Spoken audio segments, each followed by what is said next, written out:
The Japanese are also a new player in this story. So they have the Meiji Restoration in 1867. Prior to that, it was the Tokugawa shogunate that ruled Japan. So if you roll the clock back to before 1500, so let's make it 600 years ago, we'll make it 1423, there was no Japanese state. There were all these tiny little daimyo, these warlords who owned random chunks of Japan. There was an official emperor, he was in Kyoto, and these warlords, these daimyo, would go to war with each other periodically to try to create Japan, and then it would be defeated, it wouldn't work. Finally, in the 1500s, there's this crazy daimyo. I won't go into all the details, but it's an amazing epic story. He's this just bloodthirsty bastard. He starts conquering Japan.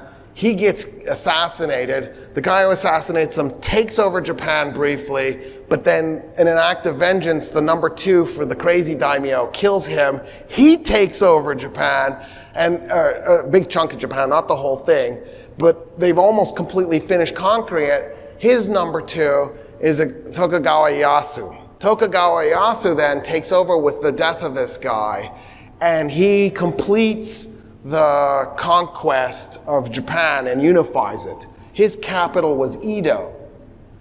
They rename Edo Tokyo. So in a way, he creates the modern state of Japan. Having said that though, the shogun is the military dictator of Japan. He's not the emperor. There's still an emperor. And so in other words, the samurai ruled Japan, the samurai being the warrior class. So it wasn't ruled by a political class. And that will continue to be the case all the way until 350 years later with the Meiji less than 350 years later with the Meiji Restoration. When that happens, the emperor takes Japan over and the Tokugawa shogunate is terminated. It's stopped. At that point then, Japan decides to modernize. So remember the Commodore Perry story where Commodore Perry pulls up and he says, you have two options, you can trade with us or see these guns on this ship. The Japanese are traumatized by that moment. What they've realized is that their 2.5 centuries, not 3.5 centuries, 2.5 centuries of isolation have messed them up. The reason they did the 2.5 centuries of isolation is first the Portuguese arrived. And when the Portuguese arrived, they went to Hiroshima. There's an island off the coast of Hiroshima, and they set up a base in Japan. The Dutch end up taking over the base. Well, the thing that the Dutch and the Portuguese like to trade to the Japanese more than anything else, firearms. So the Japanese end up going from killing each other with swords and those really cool glaives. I don't know what they're called. They're a pole arm with like a sword on the end. Oh, I love that. I just want to, like, you just stab somebody a long distance. It's just, anyway, very exciting.